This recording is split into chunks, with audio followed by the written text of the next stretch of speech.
From humble beginnings to the pinnacle of success, one man's journey proves that with determination, anything is possible. This is Catch as Catch Can with George Tinsley Sr., inspiring conversations of triumph over adversity. Here's George. Hello, I want to let everyone know how excited I am today to have the opportunity to have two of my close friends, two people that played on 2 and 3 national championship basketball D2 championships, that I've got an opportunity to have them on my podcast, Catch as Catch Can. So I want to introduce Dick O'Neill. Dick was a transplant from New York that we brought down to Kentucky Wesleyan in 1965. He, along with myself and 4 other guys, were 6 freshmen that came in who graduated from Wesleyan on time, I'm proud to say. And I think that may still stand as a record. Also, I want to introduce Dallas Thornton. Dallas and I go way back to 1963 when I entered Male High School as a sophomore and Dallas was a junior.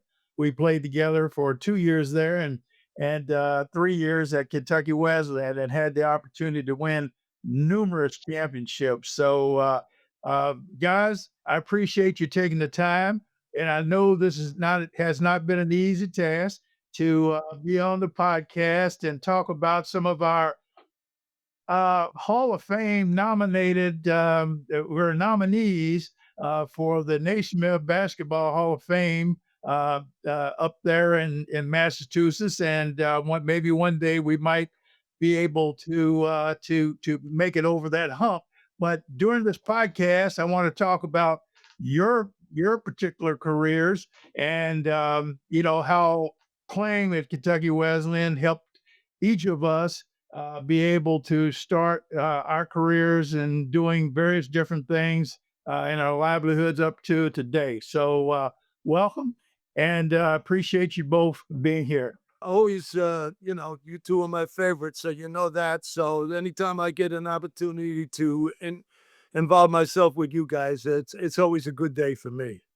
Dallas, welcome, and tell us a little bit about how your career started off playing basketball in Louisville, Kentucky.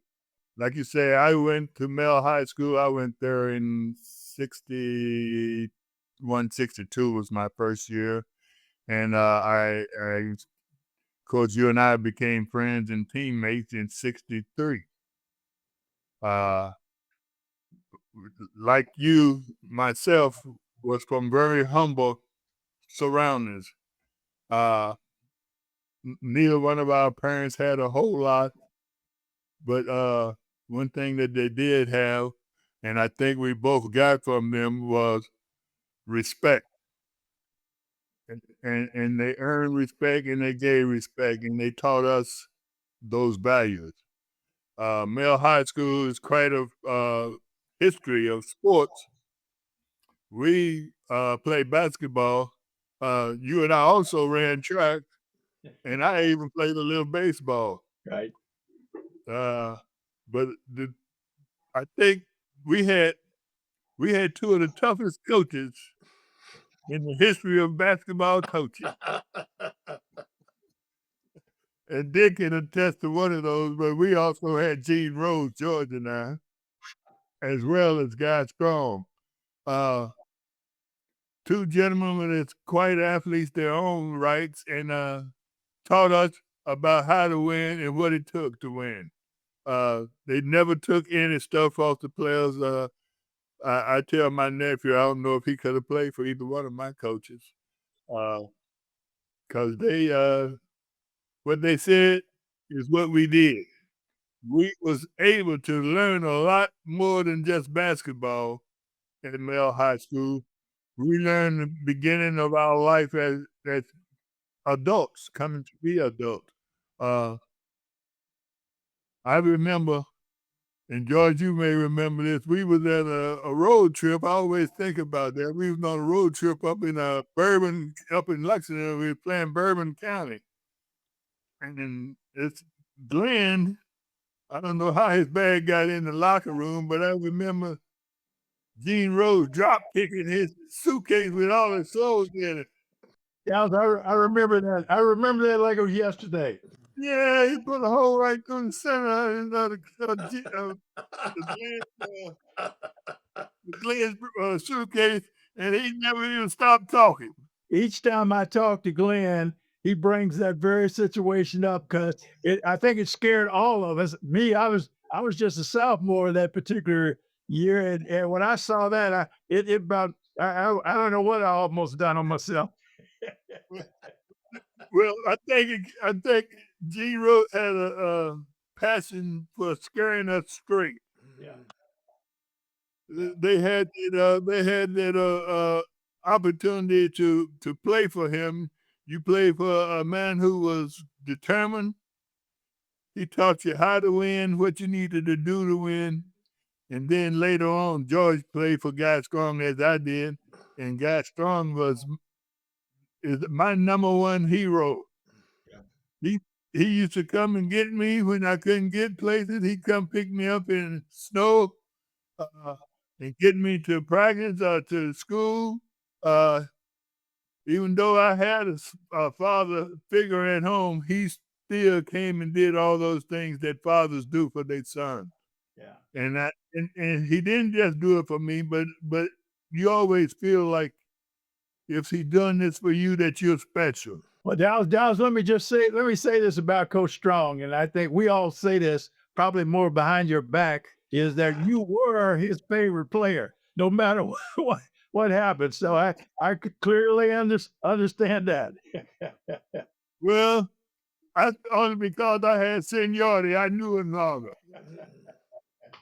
The day I turned 15 years old, was getting ready to go to Mail, and he told me to stop. I was at football practice. He told me to stop playing football if I wanted to be a basketball player. Yeah.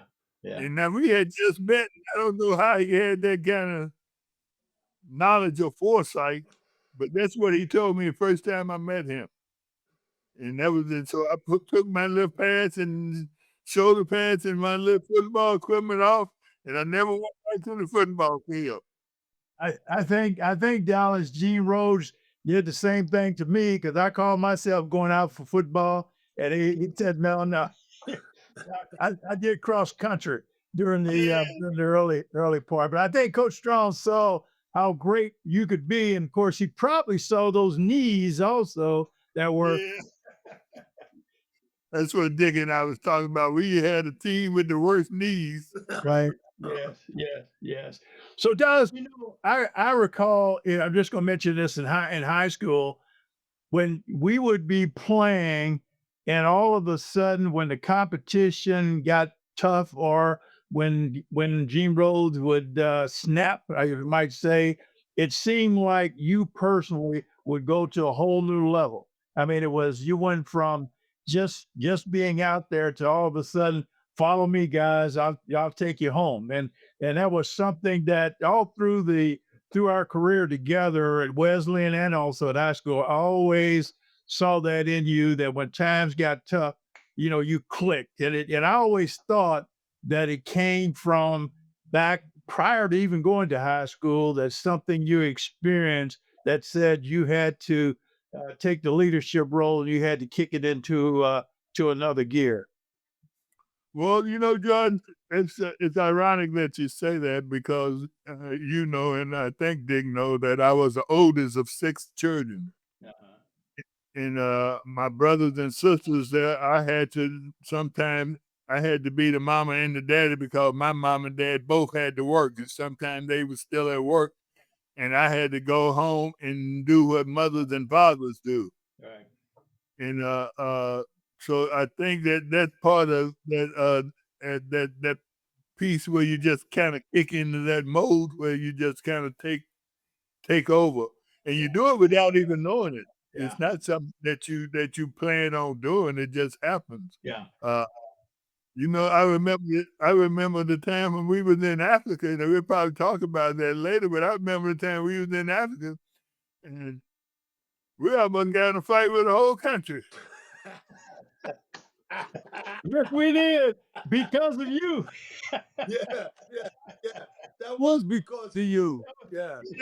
They did something to Roger, didn't they? Yeah, they did. They ran him right into the wall. That's exactly. Yeah, so I ran one of them into. That's right. That's right.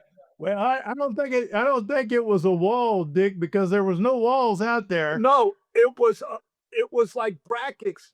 No, it was like brackets that held up, which was worse because he got all tangled up in them, and Yeah, I did. that was the time I was glad you did what you did. That's I was a little scared after that, but I recall the ball being loose and Dallas going down to pick it up. And their natural sport was soccer, and they kicked it and almost kicked you. I remember that particular instance in when we got into that big brawl over there. Yeah. So, but that's good, and we'll dive into some of these memories a little bit later as we get through this. But when you in your senior year, given your accomplishments and everything with University of Kentucky, University of Louisville, and all the Western Kentucky, and all the other big colleges around, and you were, as I recall, number 4. I think you were behind Unsell and I forget who else, a couple of other guys that they had you rated behind. That you decided to choose Kentucky Wesleyan, a small college. What went into that thought process? Well, it was simple. Guy Strong. Guy Strong was the coach at Kentucky Wesleyan. He had been my coach at high school. My mother loved him as much as I did. And I don't even know, well, you two may not know because you hadn't got there yet. But after 2 weeks at Wesleyan, I never saw another black person. And so I was ready to go home. And my mama called and told me that she thought Coach Strong told me I ain't coming home because I ain't even got nowhere to sleep no more. Didn't go for 2 weeks. They'd already broke my plate and took my bed. And George, Dick, it was strange because I really did like University of Louisville. I never really thought about going to University of Kentucky because of the times that it was and the conditions at that school. And when I played in the All-Star game, the East-West All-Star game that they used to have back then, Lancaster, who was the assistant coach at Kentucky Wesleyan, told me I could come to Kentucky if I could get Unsell to go to Kentucky. If we could be roommates. And I thought, well, I don't need no roommate, and I don't need nobody to go with. I could go.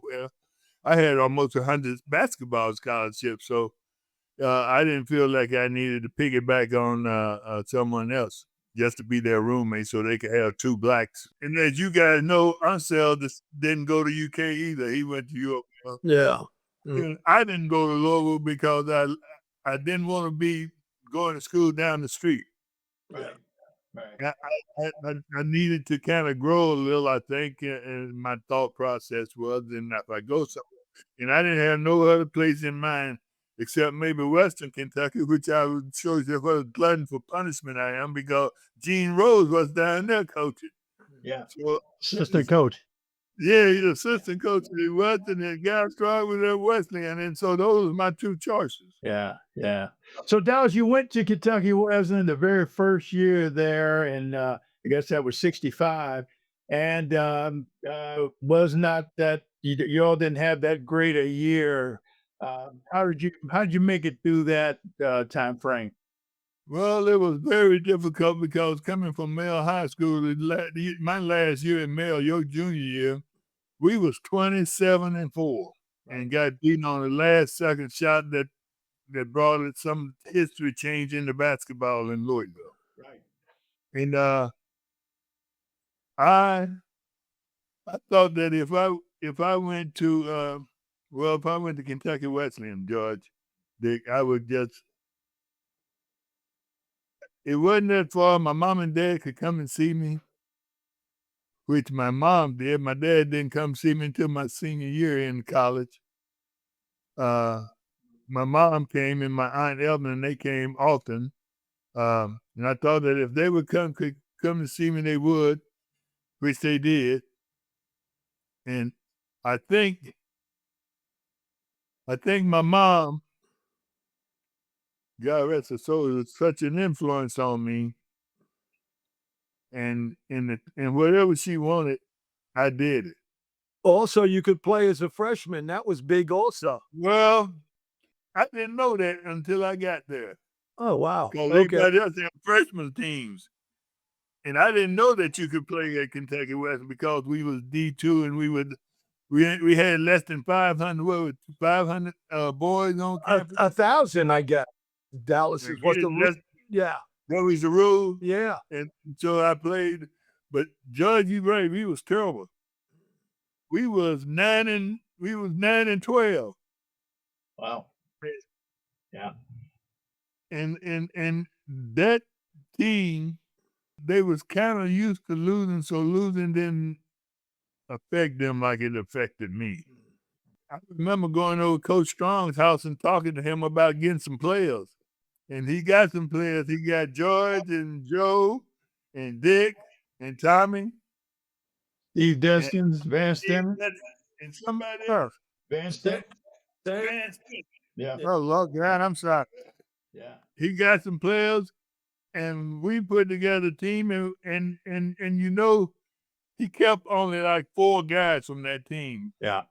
But keep in mind, he brought in Sam Smith and Jesse Flynn also that year. I see. That's what I was getting ready to tell you. We had 2 transfers, 6 freshmen, and 4 guys, me, Don Bradley, Roger Cordell, and Ernie. And that was Barker too, right? And Danny. Yeah, Danny Barker. So Barker, he kept 5 players. So it was 5 of us from a team of like 14 or 15 from my freshman year. And so we began, I think the first game you played in Western, we played Moorhead. Yeah. At home. And we beat them, didn't we? Yeah, we did. We only lost 3 games from that point on at home. Yeah. Unbelievable. Yeah. You know, that was a start, Dallas. You and Sam and Roger in particular, and of course Donnie Bradley was the other starter on that particular team.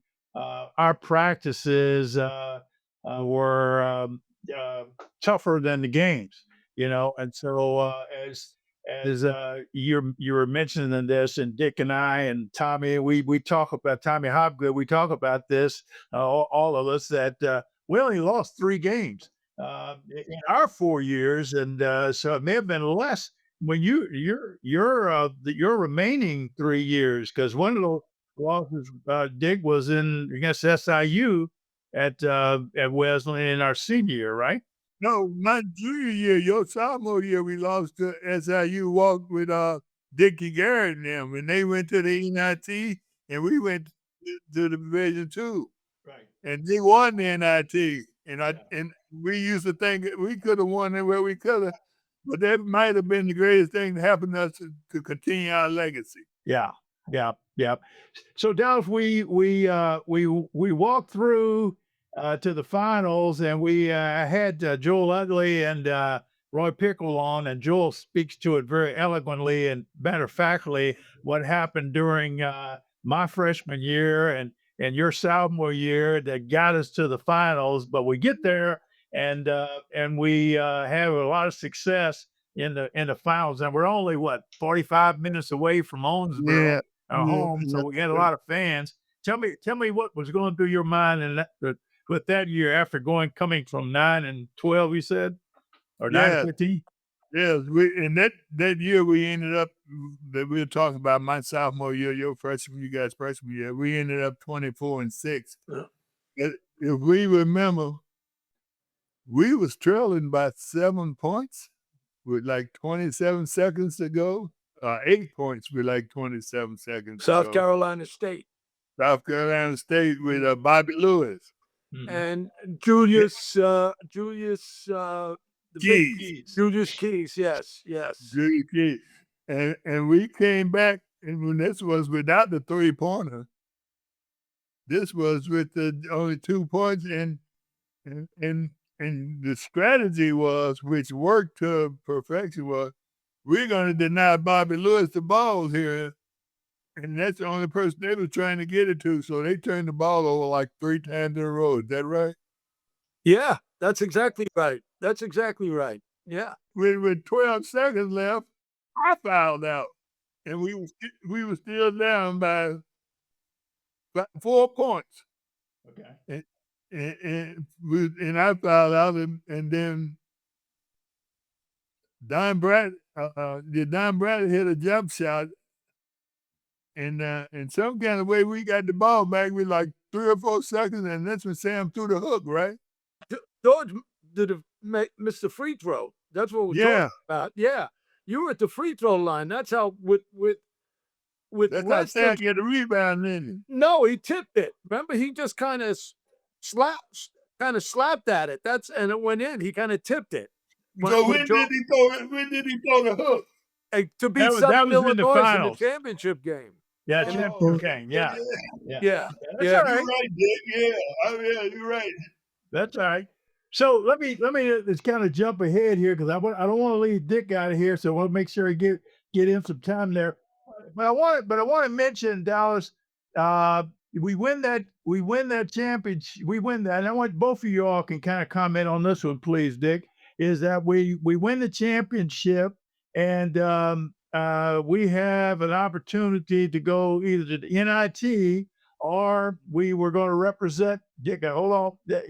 We represent the United States as goodwill ambassadors and go to travel to West Africa. Do you remember that decision? Well, I didn't know about the NIT, but I thought we lost that opportunity when we lost SIU at home.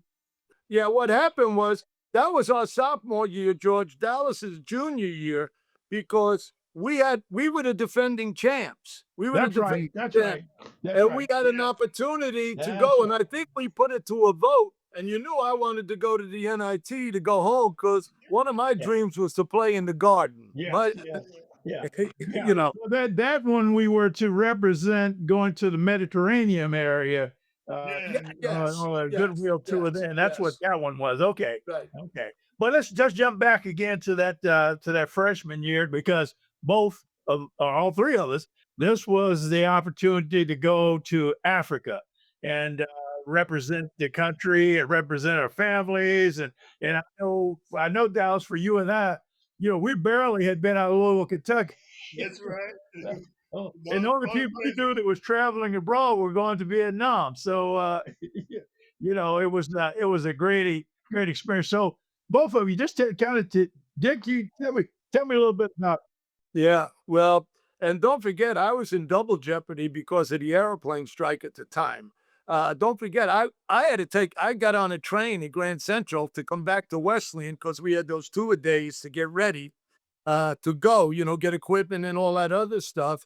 And I had to get a train home, and I didn't have a sleeper. So I'm on the train taking it to Cincinnati. I get off in Cincinnati, take another train to Louisville, and then bus to Owensboro. Now, I'm thinking we're going to fly out to get out of here. We're going to fly out. That didn't happen because of the strike. So same thing. We got on a bus to Louisville or to Cincinnati and took the train back to JFK. Only we had sleepers this time, if you remember. We had individual things. And then even when we got to the airport, we still didn't know JFK how we were going out. And if you remember, the only one flying at that time was Air France. So somehow, I don't know how, they got 13 or 14 people seats on that plane going out because that was the only one flying. And in New York at the time, people were looking, the airport was packed because people couldn't go anywhere. And that's how then that started our thing. The confusion with that started our whole adventure. Yeah. Do you all remember that the first night that we was in Chad, we woke up to gunfire? The thing that I remember at that particular night and our early morning was that everyone came over to our room. Me and Joe Bold and I run together. You two run together. And that was the first time the black and the white were running together. I was going to talk about a little bit. And we can you can talk about that in a minute, but came over and we were looking out the balcony and the natives were coming through and they were singing. And I remember Dick asking, what are they saying? And I made the comment, Dick, they said they're coming to get you all tomorrow morning. Like I knew what they were saying, right? Oh, So yeah. that was one vivid thing I recall. But that experience over there for what was it, 7 weeks? Weeks. Yeah, 7 weeks was a highlight, I think, of all of our lives that we'll never forget. Yeah. Well, the big thing for me was the first night when he gave out the roommates, and I found out I was rooming with Dallas. That made my trip. That made my trip because I was just I knew we were going to have some fun and things like that, and I think he paired us together for a reason, Dal. Coach Strong, he was always thinking ahead, and he was always forward thinking. My thought was, because when I was a freshman, as I said, I was the only African American on Yeah. the team. So the only other person that I had ever roomed with, other than you, Dick, was Jim Arrington. Yeah. Jim and Arrington and I roomed together in Pittsburgh two nights, and that was done. Otherwise, Sam usually went on the trips so we could be roommates. Yeah. He wasn't eligible. Because he wasn't playing then, right? Right, he wasn't playing, George, but he would usually go on the trip so we could have a roommate. Because everywhere we went, we always played a Thursday and a Saturday. Yeah. Yeah. So as we move through this, I know, Dallas, just to finish up your part, you finished up your career by winning the championships in 68, and made All-American, and was chosen to try out for the Olympic team. And of course, no D2 player had ever made the Olympic team. So when you and I went out there, we already knew that the odds were stacked against us, of making the team. But it was a great experience, to travel around. Do you recall any of that? Well, yeah, and we found out that we was as good and better than a lot of those Division I guys. We didn't get the notary that they got, but George and I found out that we not only were we going to, and we had a guy from LIU, Newbo. Mm-hmm. Yeah. George Newbo and I was as good as any guards that they had out there at that Olympic trial. And first thing, I remember first game I played, I think I had to check Pete Maravich, because we played each other and I think I checked Pete Maravich, and Pete Maravich checked me. I think it was a less defensive game that either one of us ever played in our history. It's okay. Take it when I get back down. Yeah, but I think listen, I think before that you guys knew that you were better than that. My freshman year when we went up to Western to scrimmage them, when they had Clem and the Smiths and Cunningham and Greg and from Owensboro. or Chapman. No. Yeah, Wayne Chapman. Yeah. Chapman, yeah. Yeah, and I think we even made a one to scrimmage, and that was another war that you started. But anyway, but I think you guys That knew may have that. been Sam that started that one out. Yeah. I think it was Sam. I was just being a good teammate then. Okay. That was Sam and Chapman that got into it. You always said that, but that's all right. But I think we knew then that we could play with anybody. And don't forget that team got beat in the finals at Air Regional by Button and Cassie Russell, that Michigan team, by a point to go to the Final Four at that time. They were good. They were actually, I think they were better than Michigan. It just wasn't their night. It just wasn't their night. But I remember that scrimmage like it happened today, like it happened this morning. I remember that. Yeah, that was special. That was special. Yeah. To kind of roll up your career there at Wesleyan, Dallas. You left with quite a few records that are still standing there at Wesleyan, and one of the top best players to ever play at Kentucky Wesleyan. And and got your degree and so forth. You then went on to the Miami Floridians and played there a couple of years, and then to the Globetrotters. 17 years with the Globetrotters. Can you just kind of highlight a little bit about the Globetrotters and what that meant to you? Just quite an experience. It, for me, it was the ultimate experience of my life to travel like that. When I was with the Globetrotters, I had opportunity to do things that would have never been a part of my life without having been there. Probably the most significant thing for me was I went to the White House 3 times, met 2 different presidents, and Jimmy Carter was president when I went there. Jimmy Carter later came to Louisville to build houses. Uh, he had his sister call me to see if I wanted to come out and build some houses with them. I didn't even know he knew I exist. But That was that's you. That was humanity. yes, Yeah, Habitat for Humanity, that's exactly. right. That's right. Yeah. He had them call me. He actually called my mom. My mom told me that somebody called, said they was working for Jimmy Carter. They want you to come build a house. I was like, I'm not going to build no house. Labor was not my expertise. Yeah, yeah. But I mean, George, for 17 years, I went around the world. I was able to meet the royal family. I met the king of Sweden, who I didn't even know had a king until I went there. And we met the king of Sweden. Went to Australia, went to all these places with the Globetrotters, did all these different things, and came back and did 2 different movies. Harlem Globetrotter Rescue, Gilligan from Gilligan Island, and did 2 White Shadow shows. So it was just opportunity after opportunity. I remember when we did the Gilligan Island movie, my son, who God rest his soul, has passed away. He even got to be a part of it. They even told him, and he got a check, and he was on it like 7 years. 7 years. How about that? How about that? Yeah. Yeah, unbelievable. Opportunity after opportunity. We got our name, the Harlem Globetrotters, in the sidewalks, in the stars. And at that time, I was the player coach of the Globetrotters when that happened. So that was the opportunity for me to be on NBC, ABC Nightly News. Yeah, well, Dow, I tell you, that's quite a legacy, man.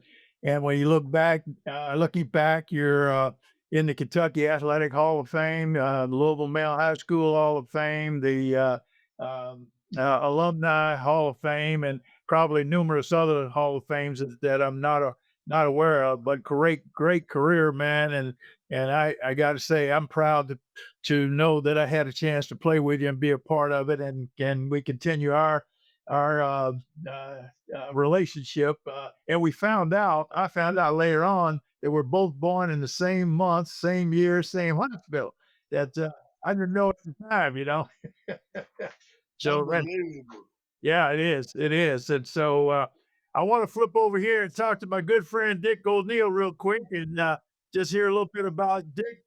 Tell us a little bit about coming to Wesleyan as a freshman, being 6'7", probably weighed 170 pounds, and coming on the team and just getting caught up in all of the fire because you were an uncanny individual. You came in and everybody fell in love with you. You kept us all laughing all the time, and you were because of your size, you weren't afraid to get in there and mix it up and everything. And so tell us about it. Well, I wasn't 6'7" when I got there. I was only 6'5". I grew 2 inches while I was there. Let me just interject something here. All the times I talked to Coach Jones, Coach Strong, I asked him what his favorite moment was at Wesleyan, and half the time he said Dallas going back and getting his degree after he thought that was something special, and I Yeah. know he felt that came from his heart to your heart. You know what I'm saying? I think, but I just had to put that in there because I talked to Coach a lot, and he brought that up quite often. But anyway, when I got there, the first day, if you remember, the upperclassmen weren't there, but Dallas, you came in with George and Joe and Van in his vet. That was funny. I watched you guys we all getting out. three came in that vet. Anyway, we went over into Quonset and played that night. And you know what? First of all, just going into Quonset was startling. Like this is where we practice. Oh Lord, what have I got into? But anyway, we went over there, played 3-on-3 or whatever it was, and I was like, I can't play here. It didn't take. Uh, I had never played against players like you before. I went to a small high school in New York. Everybody thinks high school, all the schools are huge in New York. There was only 28 of my graduating class, so it tells you a little something. But and I was the best big player in the area, the big at 6'5", if you can say that. But when I got down there, fellas, I was just kind of overmatched. And I called my mother when we got done there because my father still wasn't out of the state of Kentucky driving back home. I said, Mom, I can't play here. She said, yeah, you can. Yeah, you can, and you're gonna. And then I called Diane. Don't forget, I was married at the time, and Diane was still home because she was having Lori. But when I called Diane, she said, you're a good enough player. You can play there. And so at, at that point, I said, well, if they believe in me, I'm going to have to believe in myself. And I'll tell you what, if for nothing else, I guarded Sam for 2 years, and I used to every day jump on his back, and he'd get tired of me and flip me off, and then I get back up and get on his back again because none of you guys wanted to guard him. See, and Chapman didn't want to guard him, and there was nobody else, and I was the only other center, so I had him full time. And but I learned a lot, and I learned a lot quickly. All of a sudden, I became a pretty good player in not so long a time, just because of I had to get better playing with you guys, and it was just that simple. It was just that, yeah. Well, Dick, I recall that first year, which was a pretty tough year for I think a lot of the incoming freshmen. I think Tommy and myself were the only ones who really got an opportunity to play Right. a lot of ball with the varsity. And then, of course, and I was starting as a defensive player, primarily and role player with that group. But you were always the key integral part as we went on in our junior and senior year. This is Dallas's senior year, which is your junior year, and your senior year. We won 2 NCAA championships back to back. You played a very integral role, and I got to tell you, I didn't appreciate what you contributed until I went back and looked at the videos. As a member of Yeah. Okay. Yeah. Okay. you were getting rebounds and dribbling down the court. Oh yeah, yeah, and blocking shots and things that just, I had one skill. I had them long arms, and people took me for granted. So they were Yeah, you gonna, blocked my shots. yeah, you know what, and that was my skill. That was my skill. That and rebounded. I was a good outlet passer. I got the ball out in a hurry, uh, and I didn't worry about scoring. That was the least of my. I knew what I had to do. I knew what my job was. I knew what my job was. That was part of your personality and your character, Dick. I think you were a team player and from top to bottom, and on the court and off the court. So you mix very well with everybody. It wasn't just a group, and we had guys we had you from New York. We had guys from Nebo, Kentucky. We had from Whitley County, from Hazard County, and from Louisville. That from the standpoint of exposure, Dallas and I and Van, we played before big crowds, and also Sam, I think, had played before big crowd. But a lot of guys had played in front of big crowds the way we had played. No, I tell you, and I told you this 100 times. The gym, my home gym, the top of the foul circle intersected with the half court circle. That's and it had a stage on one side and fans on the other. And back court was 3/4 court. It was the foul line all the way back. That's what backcourt was. Like I told you, when I got there, I was kind of overwhelmed until I figured out what I had to do, and and you guys made it a little easier for me. That's for sure. That's for sure. You picked up when I was down, you picked it up, and uh, you know, I was there. All I wanted to ever do was win. I didn't care if the end of my career it said you had no points, that would have been fine with me. But put those 3 national championships right alongside them, no points, and that would have been fine with me. One of the other contributions you made was that you brought your brother there, who was a real musician, and he put Dallas and myself and Joe Bolden together on stage, making money, singing. Oh yeah, oh yeah. And don't I forget, told my wife about that. She said, "I'm lying." It's a true story. and my brother Drugs. and my brother Pat came our Yeah, senior year. yeah, My brother, Pat and came. I was there with both my brothers at the time, who have now Yeah, passed. But yeah, Yeah. But yeah, yeah, that was Danny was good that way. I know he had a lot of fun with you guys. He talked about it all the time. He talked yeah. about it all the time. Yeah. Yeah, well, we got to know your dad real well too when he would Yeah. Yeah. come down and visit as well. We was headlining to 30 Souls. One of the joint that I'll never carried forget about we 5,000 performed. people at the sports center. Yeah, that's what I was gonna say. I'll Yeah. never forget that we performed at the sports center, and we had to, for some unknown reason I won't mention, we had to take our shirt tails out, and we had these real faulty shirts, and we performed, and we got paid I got for $100 a piece, I think, Oh, Yeah, hey, look, you we do got what you some which was big money then. you do what you had to do. Yeah. That was 6 months worth of laundry on it. Yeah, yeah, yeah. Beat that. It was our NIL money, right? Oh yeah, that was our NIL Yeah. month. Yeah. Yeah. So, Uh, so Dick, and in talking, tell us about your career after playing at Wesleyan. well, the only thing I wanted to do, going back, you guys play for two tough coaches. So did I. My high school coach was a replica of Coach Strong. He played at Seton Hall with Walter Dukes. And I don't know if you remember Walter Dukes. You should be old enough. Yeah. Yeah. And they won the NIT when it was the NIT and that kind of thing. But he was also an ex-Marine with a shaved haircut. And he didn't want to hear nothing about me or anything else. It's just kind of like it wasn't his way. It wasn't the Navy way. It wasn't this way. It was his way, or there was a problem. And I learned quickly. And then I thought, when I went to college, I said, who could be any tougher than? And it took me about 15 minutes to find out how that worked out. So, I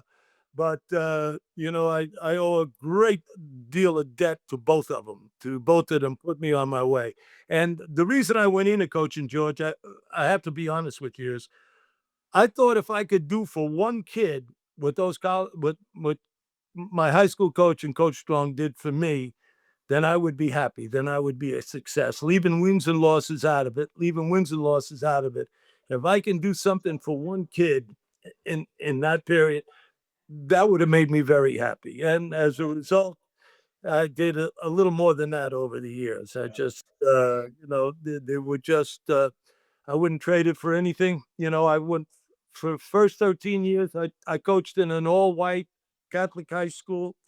And then after that, when I left the first high school, I went up state to a really situation kind of like Louisville. It was they were in hard times, and most of my kids were black and Hispanic, and I turned into Coach Strong surrogate. I was buying them Christmas presents, and if I had to take them on a visitation, I'd have to buy them a sport coat and some shoes, and I'm not patting myself on my back. I just did what I had to do. Yeah, once again, as I mentioned, your character and the kind of person you are, that's picking it up with your high school coach and coach and at Wesleyan and so forth, Coach Strong. It has resonated with you, and of course, even today, you're one of the linchpins in keeping us all together over the past 60 years or so that we have coming together and having our reunions and so forth. So Well, that's big. Well, Coach Strong had a little bit on that because he kind of put a little onus on me because he was asking, well, how's this guy doing? How's that guy doing?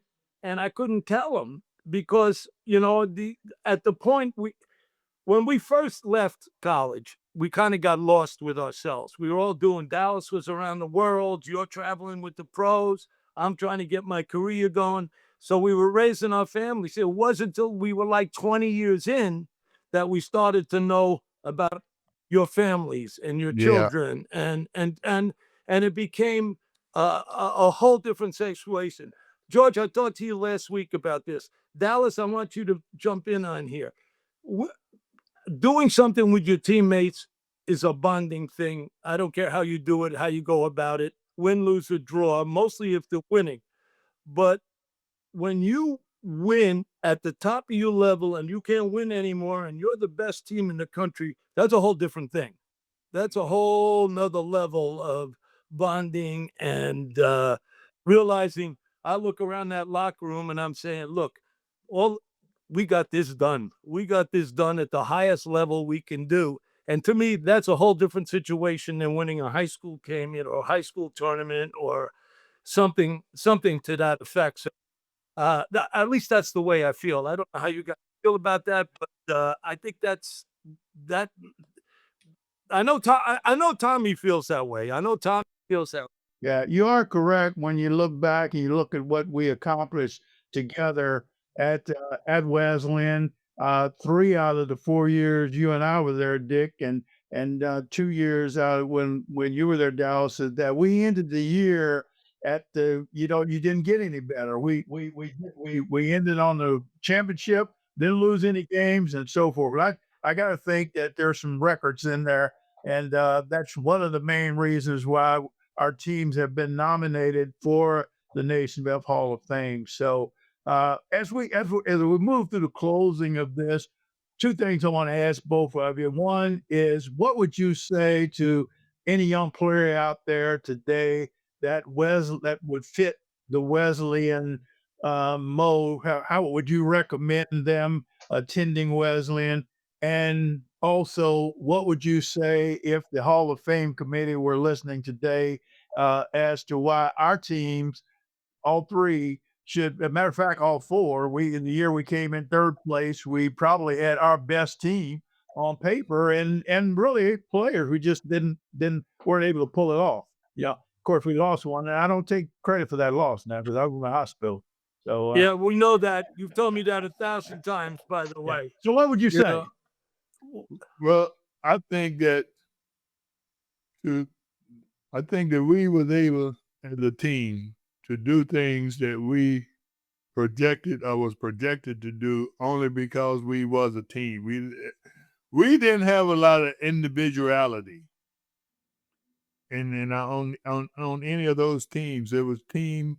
We ate together, we stayed together, we slept together, and we played together. And we fought together. And we fought. Yeah, well, we fought together. Usually behind something that happened that I may have created. and I think because we were so small, numbers wise, that Yeah, people kind of didn't figure, they kind of took us for granted that, we were a flash in the pan and that, we wouldn't be able to succeed at that level. Like the junior year, just you and Dallas were coming back. And now me, Joe, and Tommy got into the starting lineup, and Buck Irwin was playing behind, and I think was Jimmy there? Was Jimmy there as a freshman? Yeah, he was there. Oh, okay. Jimmy and Eugene. Yeah, and we started off a little rough. I remember getting beat up at Central State. And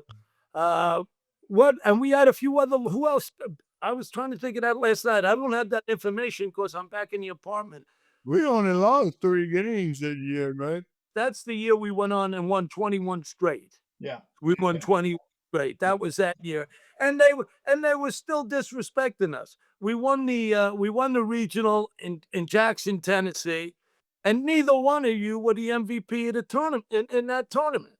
Right. And I know, and Ernie went off. You at Dallas, you had to go get him. He ran over to that scorer's table And what he was saying to them people was not printable. I am telling you that. And you went and got him and said, you turned around and all of us say, let's get out of here. Let's get Well, out of here. Dick, unfortunately, in those years, Dallas and I kind of canceled each other out because we kind of split the vote, and that let somebody else slide in there. But one of you should have been the MVP. I don't care about any other things. One of you should have been the MVP, and I don't understand that. And then again, we go and win the tournament. We beat Indiana State, coming back in a great game, and they give the damn thing to Jerry Newsom. And I was like, how can that be? And I held him to 4 points that game, that championship game. Judge, they had Jerry Newsom, the big 6'9" guy, and Bugsy Hume was all time.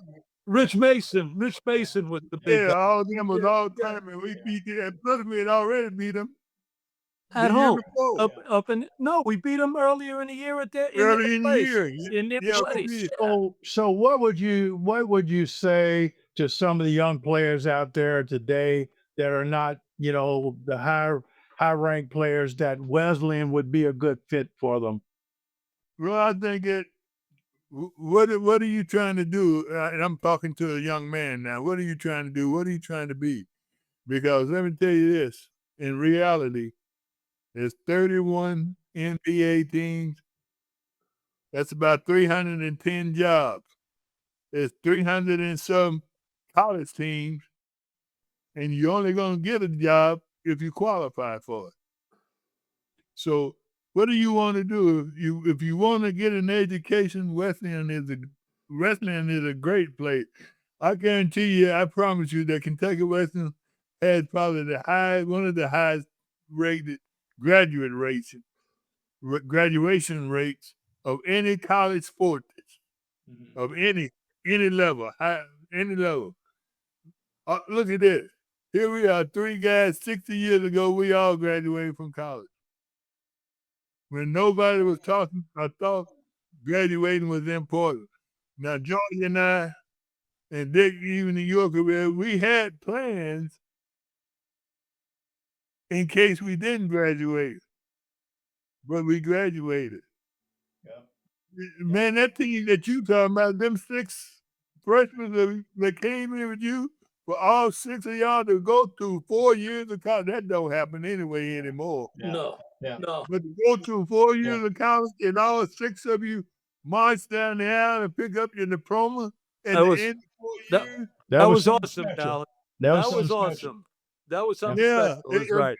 And it would still be today, because athletes, now with the NIL, athletes don't even think past next year. No. What would you say, Dick? You know what? I think it's tough coming in as a freshman.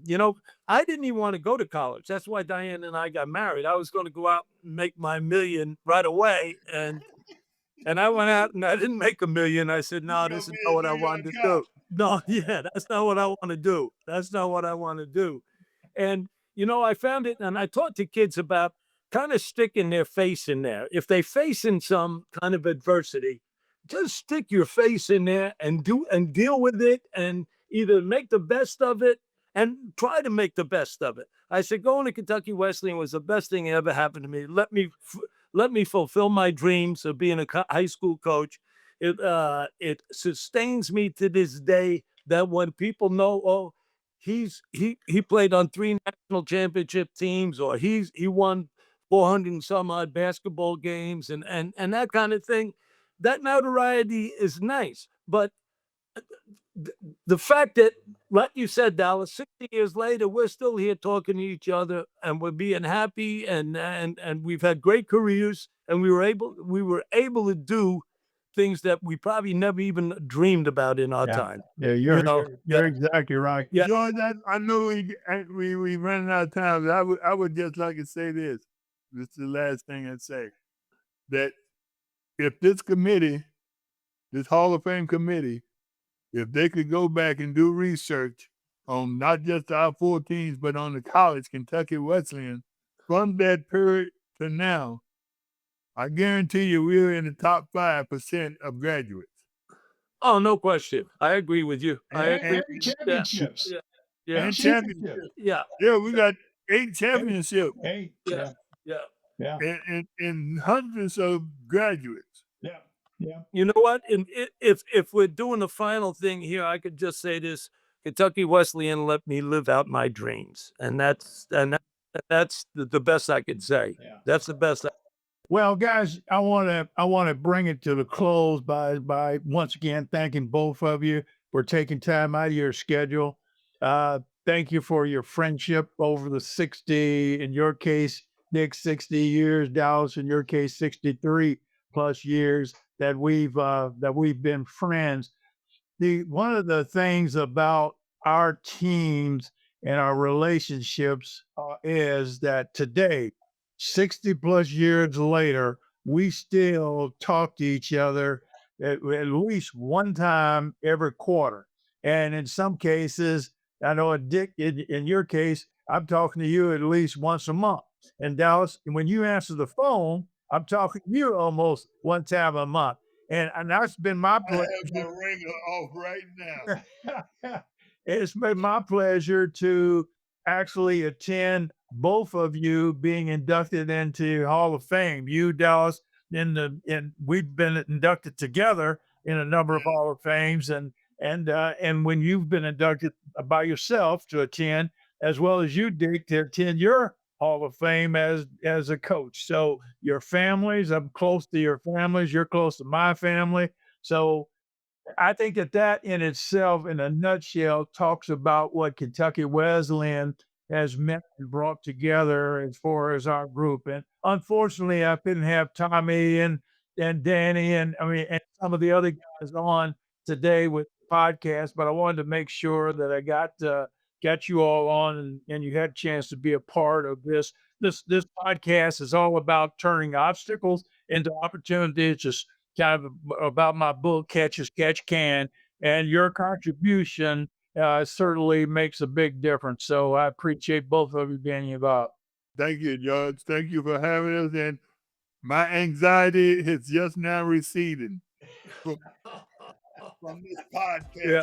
All I could say is this, George. This is how I want to end it, right like that. Okay? Yeah.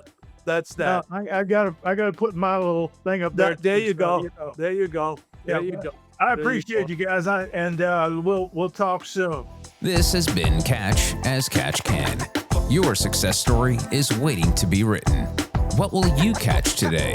Go to tinsleyspeaks.com for exclusive content, resources, and opportunities. Catch as Catch Can with George Tinsley Sr. is a production of Advantage Media.